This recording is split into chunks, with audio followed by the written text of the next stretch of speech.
Welcome to this week's piece. So it is this darling little table. It is missing some things like, stability and of course that little chunk of wood. So we're going to fix all of it. To begin with, I am just going to completely take this thing apart. It is loose in every joint, so it's all got to come apart.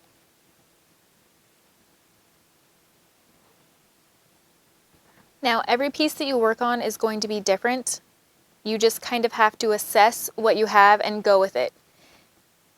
You also want to make sure that you are labeling everything as you are taking it apart. That way you know that things are going to go back in the exact same spot that they came out of, because especially with these older pieces, they are kind of set in their ways. So each of these screws were a little bit different, and I want to make sure those screws go back into their exact same hole that they were in. So even the screws are getting labeled on this, and then every leg is labeled according to the section that it came out of. Like, everything gets labeled with tape, and it just comes right off. It's really easy to do. It takes just, a few extra minutes, but it's totally worth it in the end when you're not, ripping your hair out because you can't figure out where a piece goes, or because it's not fitting exactly right. So as I'm taking it apart, I'm also assessing any damage, and there's, a fair bit on this piece because it is pretty old. So I'm just going through, and like I said, every piece is going to be different. You just kind of have to go through and see what you're working with. You just take it apart slowly, and again, make sure it's all labeled, and you're going to be fine.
So to start with, on repairs, I'm going to replace that missing piece of wood.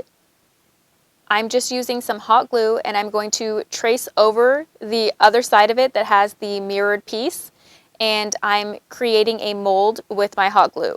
You can do this with Play-Doh, clay, whatever will hold the shape of something that you're doing, and then can also hold resin or whatever you want to fill it with.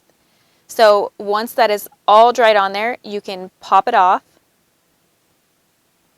and see it holds its shape, and then any place that I see holes or anything in that, because it's hot glue, it's really not the best substance for this, but I don't want to use my amazing mold putty for this because it's more expensive, and I only use that for things that I know I'm going to use again, like appliques and things like that. This is a repair, so this thing's going to get tossed as soon as I'm finished with it. So I'm just taking my hot glue gun and filling in any gaps or holes in it so that my resin doesn't leak out everywhere, making sure that it's stable and, good to go. I'm just going to build up the ends with hot glue so that, of course, it doesn't leak out of either end.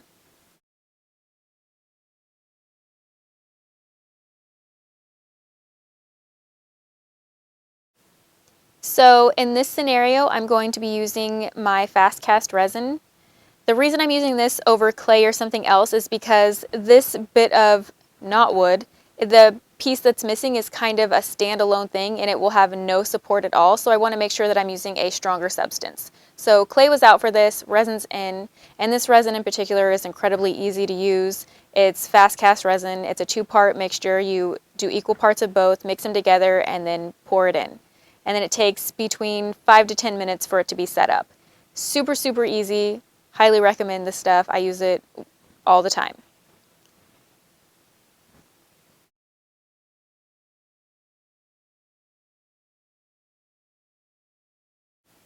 You'll kind of see it start turning white, and when the whole thing's white, that's about when it's finished, and it's still usually pretty pliable then. So I'm fixing these little corners here. There was some lifting. This is a plywood, so I'm just making sure that I get glue inside all of these, and I'm shoving it up underneath each ply with my putty knife and just making sure that it's all in. And then I will use some wax paper between the wood and my clamp to make sure nothing sticks, and let that sit and fix itself. And then I'm taking my scraper and I'm going through and scraping all of the glued up areas that were no longer glued. But you have to get rid of the old glue residue to make sure that you get good adhesion when you're putting the piece back together. So, and all the tenons and everything like that, you want to make sure they're super clean before you get them glued back up and put in.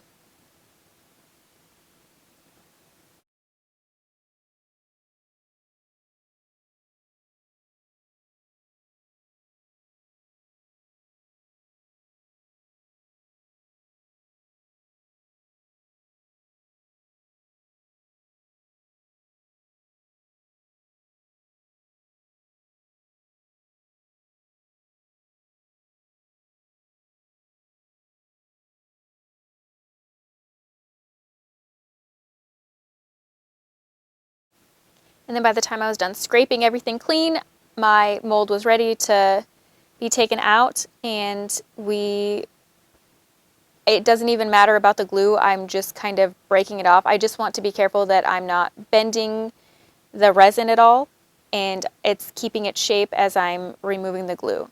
This is awesome because the glue, like I said, it just gets thrown away, so you don't have to worry about trying to keep it safe.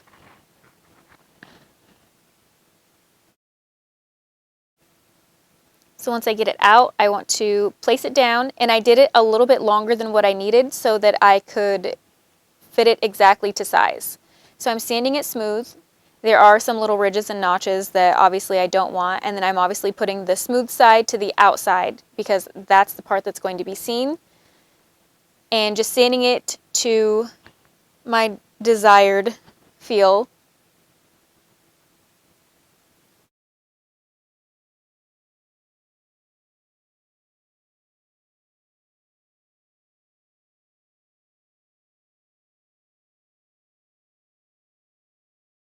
Now that I had the ends sanded smooth and everything how I wanted it, I'm just going to put it back on here and draw in my pencil lines where I want to cut the wood, because where it was broken was not a smooth edge.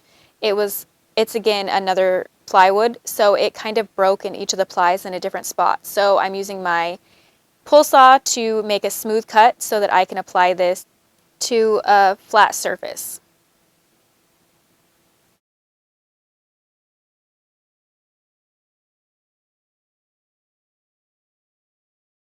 And then it's just going to kind of be a back and forth action between the wood and the resin, getting it sanded, making sure that the fit is going to be right, and you just keep going until it's exactly how you want it.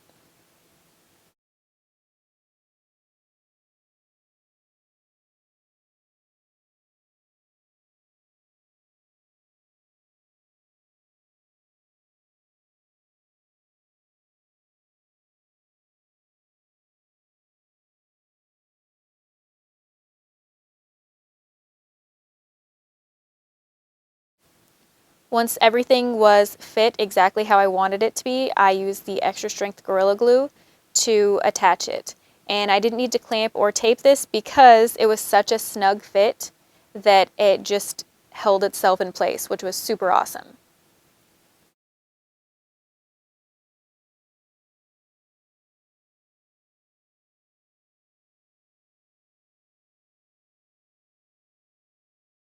While that repair was setting up, I just did some extra cleaning with my putty knife, making sure I got everything scraped off here that needed to be scraped off to make sure it's clean so that I can now re-glue this whole table back together. For all the other joints, I'm using my hide glue. I really, really like this stuff. It dries super, super fast. And because I have everything labeled, I can also work very quickly with it to get it all put back together.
And now she is perfectly sturdy, and it's awesome.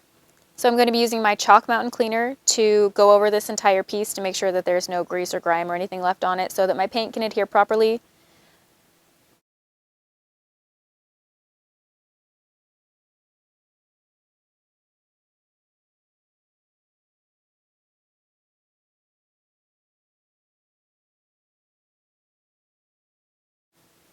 I'm going to be using the 123 primer. It's the gray color. It's the one that I always use.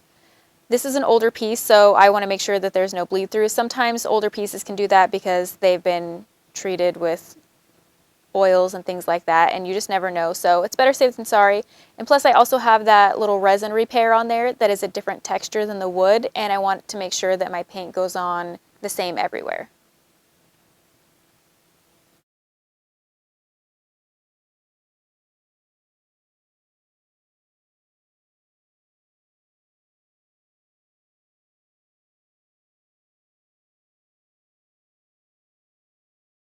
Now we're getting into the fun part. So I've got my Woodland Harbor, Plum, Rose Petal, and Light Khaki, and we're going to do a blend from dark to light from bottom to top. Now I'm starting this piece upside down because it has legs, and just legs are always easier to do upside down so you can see all the way around them without getting any shadows. Plus, this piece has all the little cutouts on the side in the wood that I want to make sure that I'm getting all the edges of those, and those are going to be hard to see when it's turned upright. So by doing this coat upside down first, I'm going to be able to see all of that. And then when I'm ready to do the top part of it, I'll be able to flip that right side up to make sure I'm not missing any parts on the bottom. So, you know, upside down's a win for things that are pretty leggy. So I'm starting with my Woodland Harbor. That goes into Plum. The Plum goes into Rose Petal, and Rose Petal goes into Light Khaki. I really like Woodland Harbor because it almost already has a purple undertone to it, so it made it really easy to blend this darker color into a purpley, then into a pink, and then into a cream color. It was just really a nice, easy blend. And then on these legs, they were so small, it was just really, really quick blending. It was a really fast piece to work on. So I did use a blank brush in between. So anytime I would get my colors on, I would go back and put the second color after it, and then I would take my blank brush, and by blank brush I just mean the brush that doesn't have any paint on it, it's just kind of dry, and I will swirl that between the two colors, making sure that that's what I'm using to blend. And then in between each time I use it, and in between each color, I will just dry off the brush with a towel and make sure there's no paint left on over it.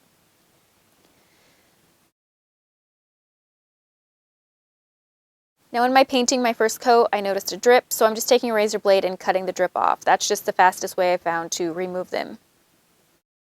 Right, I'm going to speed through this next part because you guys have seen me decoupage a ton, but I will link my decoupage video down below so that if you need to go back and do that, you can see how I print my decoupage papers and apply them.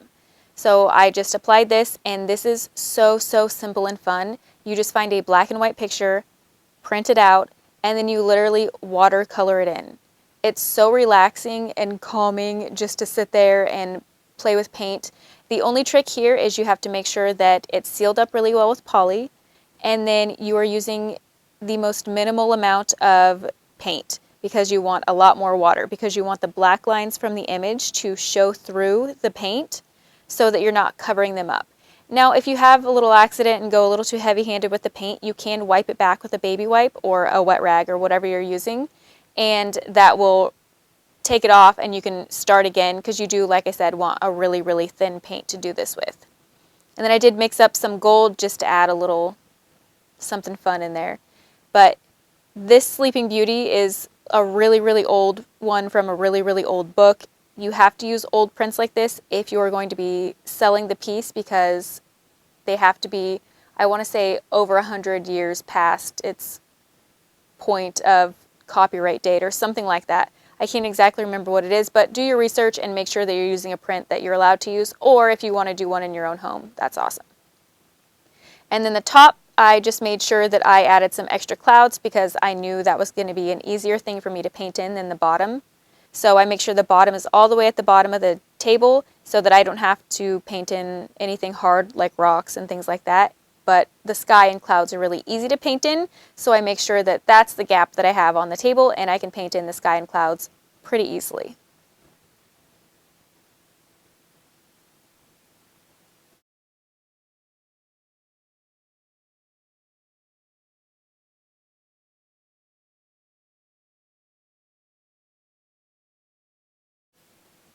So I'm going to seal this with poly again, just going back over it, a thin layer. The rest of the piece is going to be done in wax, but the tabletop needs to be done in poly because you're sealing that paint into the paper again, and you've already done poly on it. So you just want to make sure you get lots of layers on here because it is a decoupage, and you want to make sure if somebody's setting something down that it's protected.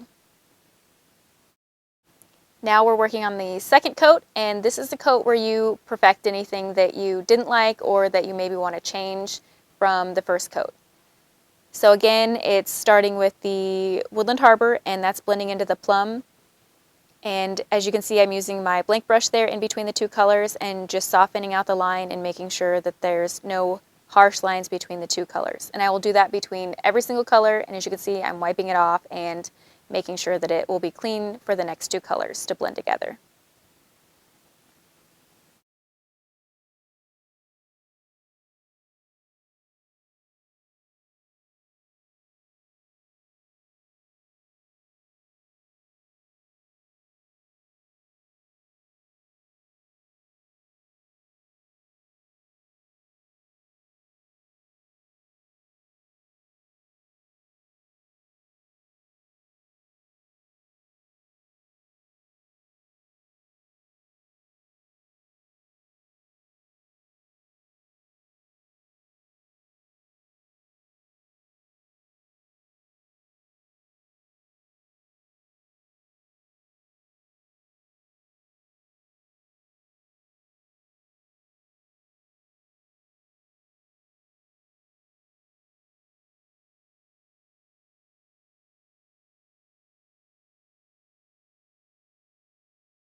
So real quick, I'm going to be using some glazing dust, and I just mixed them with poly. I did colors enough to make a rose pewter. So this has been one of my favorite colors I've kind of mixed up recently, and I've done it a few times, and I just love it. I think it's so, so pretty. And it's not gold, it's not rose gold, it's more like, it's rose pewter, like I said. So I'm just hitting all the details with this, and I just use little artist brushes to do this. And then I'm going to add little stripes on here as well. Now, if you want perfect stripes, use tape. You guys know that I'm not the hugest fan of tape. I use it when I have to, but I kind of wanted this to be more of a hand-painted look, so I did the entire thing by hand, and I'm pretty pleased with it, so I feel like I'm okay with that. The glazing dust mixed with poly, I did a little bit thin, so this took 3 coats of this to get full coverage. If you would like it to happen in 1 coat, you have to use more powder and less poly.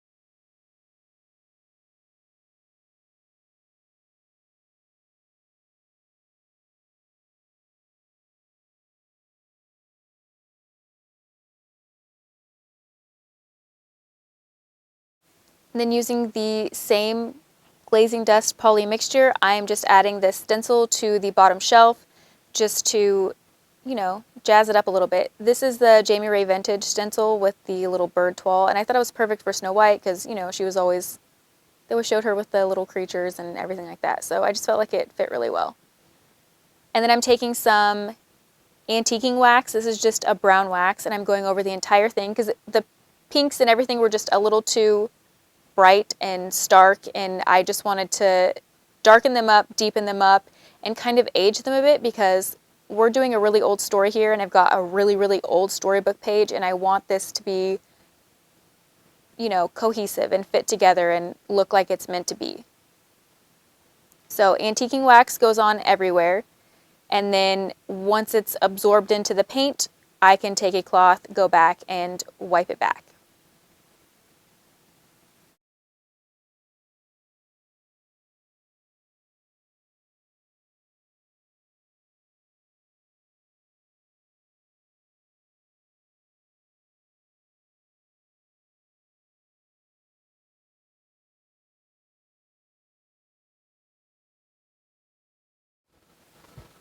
Oh hi, Taryn here with Elegant Upgrades, and we've got another piece.